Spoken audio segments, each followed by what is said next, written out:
Okay.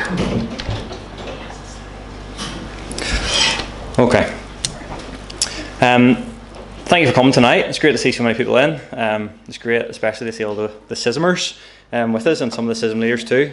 It's fantastic. This year we had a great time at schism, as James was sharing with you, and as Curtis has been as well. And you know, the main prayer for schism is that young people come to know Jesus as their saviour. And it's amazing when they do. So it's absolutely fantastic, and we give God all the glory and all the praise for that. Every year when we're planning schism, we try and think of a theme. We try and think of something to sort of keep our Bible teaching, especially in those afternoon sessions, sort of thematic, so that we can sort of show the young people who Jesus is and what that means and what the gospel is through something that's maybe happening at the time. And this year we thought about the Olympics, and I'm sure we're not the only holiday Bible club that thought about the Olympics. There's nothing fancy about that, but we tried to use the Olympics this year to teach the children about running the race. In other words, to trust Jesus as their saviour and then to pursue the Christian life. And that seemed to work quite well, and we went on holiday then afterwards. And obviously the Olympics happened just sort of the week or two after schism finished. And it confirmed that the choice was right, because every time we saw the Olympic rings or the Olympics flags, Levi and Annie seemed to think that schism was happening in that place. So we spent a lot of our holiday trying to tell them that schism wasn't happening, and that we just couldn't stop at every shop we were at. And I suppose whenever I was thinking and praying about what to share tonight, I couldn't really help but think of the Olympics again, and I couldn't help but think about what happened at the Olympics and our theme at schism. And there's such a contrast, and especially what I'm talking about is that opening ceremony, which I'm sure all of us know about, or at least have heard of, if you didn't see it.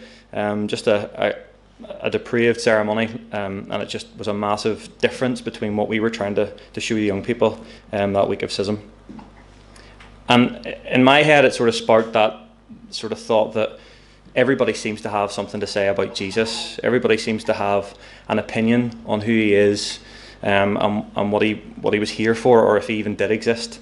And it doesn't seem to matter your race or your religion or your economic status. It doesn't seem to matter who you are in the world. It seems to be that everyone has some sort of an opinion of who he was and what it means. So as I was thinking about this very quickly, and we'll be out of here before 7, I found a few famous quotes about Jesus and things that people have said about him in the past. The first one is from the second best footballer that ever lived, Pelé. We'll see, George Best was the first. He said, "Wherever you go, there are 3 icons that everyone knows: Jesus Christ, Pelé, and Coca-Cola." John Lennon, obviously from the Beatles, said that Christianity will end. He said it will disappear. I don't have to argue about that. I'm certain Jesus was okay, but his subjects were too simple. Today, we, the Beatles, are more famous than him. And of course, Jesus is still going and John Lennon isn't. Marilyn Monroe famously said to Billy Graham, "I don't need your Jesus." And even if we look away from celebrity culture and we look at other religions, they also have a lot to say about who Jesus was. If we read the Quran in chapter 19, verse 30, it says that Jesus said, "Verily, I am a slave of Allah. He has given me the scripture and made me a prophet." And it also says in chapter 3 of the Quran, verse 59, "Indeed, the example of Jesus to Allah is like that of Adam. He created him from dust, and then he said to him, 'Be,' and he was." So in other words, according to Islam, Jesus is just another created being. He's a prophet. He's just another person. Hindus say that Jesus, just like Lord Krishna, is just another avatar of the divine, and he came to show humanity what it is to live a righteous life. So he's some sort of divine, but there's plenty of them. Pope Francis said, "I believe in God, not in a Catholic God. There is no Catholic God. There is God. And I believe in Jesus Christ, his incarnation. Jesus is my teacher and my pastor, but God the Father, Abba, is the light and the creator." I think it's interesting that the Pope says that Jesus was his pastor, but not his saviour. And we could go on and think about what different people, groups, thought and taught and said about Jesus Christ throughout history. But there's 2 real questions that we need to think about tonight. Where's the clicker, Curtis? You steal it? Thank you, Matthew. 2 questions that we need to think about tonight. We're working. And there they are on the board. So, who does Jesus say that he is? and what do you think of him? So I think it's always important whenever you hear things about someone and you don't maybe really know who they are, it's always important to go to the source and say who they are about themselves. And then ultimately that's going to lead us to the question, well, what's our opinion of him? And I think those are the two most important questions that we can ask. So firstly, who does Jesus say that he is? And I've got a few verses up here. They're all from John, and those great statements of who Jesus says that he is. And that will help us to decide then maybe what our opinion should be by the end of this service. The first thing that Jesus says in John 6, or one of the first things he says about himself, is that I am, so this is Jesus speaking, I am the bread of life. He who comes to me will not hunger, and who believes in me will never thirst. And that's John chapter 6. You can read that in your own time if you want. It's a bit of a strange statement when you first look at it. You know, why would you describe yourself as bread? You know, if I got up here and said that I was the bread of life, you'd laugh at me. It wouldn't make any sense. It wouldn't make any difference in the world. You would just think I was a bit crazy. But what's really important about Jesus is what he does after what he says. Everything that Jesus says, he backs it up physically. I could stand here and say that I'm the bread of life, but there's nothing I can do to physically prove that. But if we look a wee bit earlier in that chapter of John chapter 6, we'll read the passage of where Jesus feeds the 5,000 with bread and fish. So when he says something, when he makes a claim, he backs it up with authority, with a miracle, with something that seems to be impossible. Jesus fulfilled the claim by physically providing bread for over 5,000 people. So what does that claim mean? What does this first thing mean about Jesus?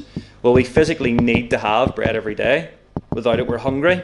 And if hunger goes on for too long, we get really, really strong stomach pains. And it's all that you can think about. I don't know if you've ever felt really hungry. I get it all the time. And you just can't think about anything else but eating. You have to fill it. You have to fill that hole. Without food, we're weak and we're hollow and we're unsatisfied. And in the same way, God has put a need or a hunger in us for a relationship with him.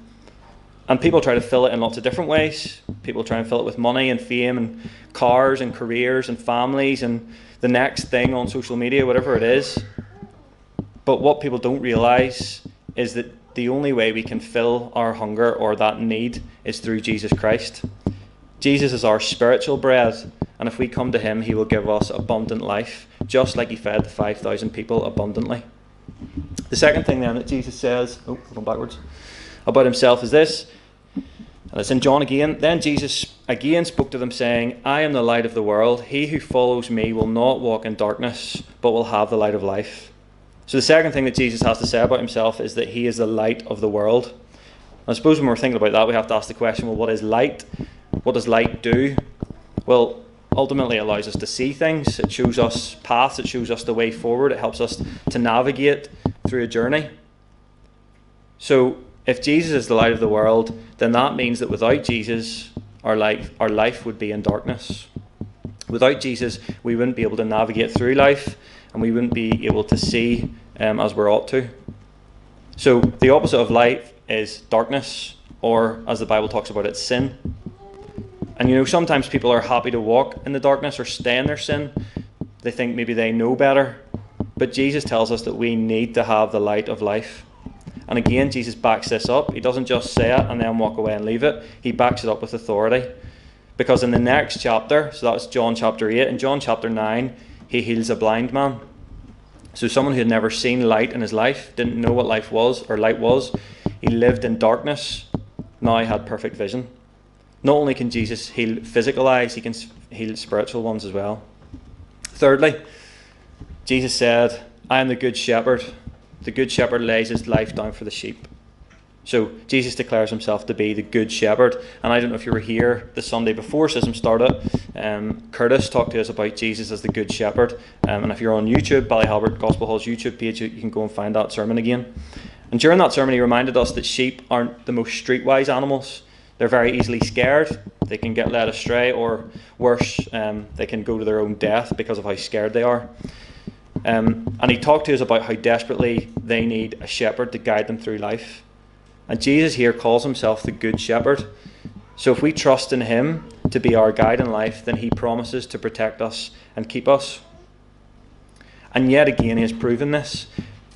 Because if in trouble, most shepherds would prioritise themselves over their sheep. If there was a predator, if there was something that was going to harm the sheep but also potentially harm the shepherd, I think the shepherd would probably prioritise their own life. The sheep wouldn't be worth protecting if it meant the shepherd lost his own. But look at what Jesus does for his sheep. He lays his life down for them. Jesus demonstrates that he is the good shepherd because he went to the cross for us. And remember that sin and death and hell should be for us. That's what we deserve. And we're worthless compared to Jesus, who is the God of the world. And yet he still takes our place. He still lays his life down for fickle, wandering sheep so that we could be saved. And then finally, Jesus says, I am the way, the truth, and the life. No one comes to the Father but through me. Jesus makes a very authoritative claim here. How often do you hear about people talking about their truth these days? I'm a teacher, if you haven't guessed, and we spent a lot of last week learning, apparently, about lots of different truths and lots of different people's opinions on who they are and what gender they are, and even if they are a gender. We learned a lot of truths in that sense. And the society that we live in has lots of opinions on what truth is. People nowadays don't even believe in truth. It doesn't exist. There's no objective truth. Nobody can be right or wrong. Everyone perceives truth differently. 1 + 1 doesn't have to be 2 if you don't want it to be. It can be whatever it wants to be, or whatever you want it to be. But Jesus here is different. He says that the only way to God the Father, the only way to heaven, is through him. There's no other way. There's no other truth, and there's no other life apart from through Jesus Christ. And again, Jesus proves that because of what happened after the cross. He rose again and he ascended to heaven. You see, our only way and our only truth and our only life is through just trusting in Jesus Christ as our Saviour. So, those are the statements that Jesus has made. Some of them, there's more throughout John, there's more throughout the Bible, but those are a few of them, really quickly. We've looked really briefly at Jesus being our bread of life, who will satisfy us. We've looked at him being the light of the world, who will shine into our lives. We've looked at him being the good shepherd, who will direct our paths. And we've looked at him being the way, the truth, and the life, our Saviour and the only way to heaven. So the only way, or the only remaining question then, is to ask, what do you think of him? What do you think about Jesus? You have to make a decision. Without Jesus, we're spiritually hungry, we're blind, we're left in sin, we've no way, no truth, and no life. So the question for you this evening is, where do you stand? Do you listen to what's been said throughout this sermon, throughout this service, maybe throughout what's happened over the summer at CSSM, at different CSSMs? Or do you do what the 12 young people at CSSM did this year? Do you trust Jesus? Do you take him at his word? Do you confess your sin and do you give your life to him? Do you take him as your Saviour and as your King? And we talked at CSSM, some of the older ones maybe remember, we talked a lot about categories in life and how we're so obsessed with putting ourselves into different categories and different groups of people. And really there's only 2 categories. There's only people who trust Jesus, people who are saved, people who know him as their Saviour, and people who don't. And when you take everything else in life away, that's what you're left with. And regardless of if you decide to make a decision tonight, or if you decide, or you say, I might do it another time, well, by walking out of this church and not making a decision, you are making one. You're keeping yourself in one category. So our message at CSSM is the same message that's here tonight. You need to trust Jesus as your Saviour, whether you're 4 and you're a minnow, or whether you're 104 and you've been coming here for years. You need to think carefully about it, because as Matthew says, you're not promised anything. That tape could snap at any moment and you might not get the rest of the rope. So I'll leave that with you. I trust that Jesus and God would bless what's going on at CSSM this year. I pray that we'll have another one next year, and I pray that more people will come to know Jesus. Leave it to you, Curtis. Thank you.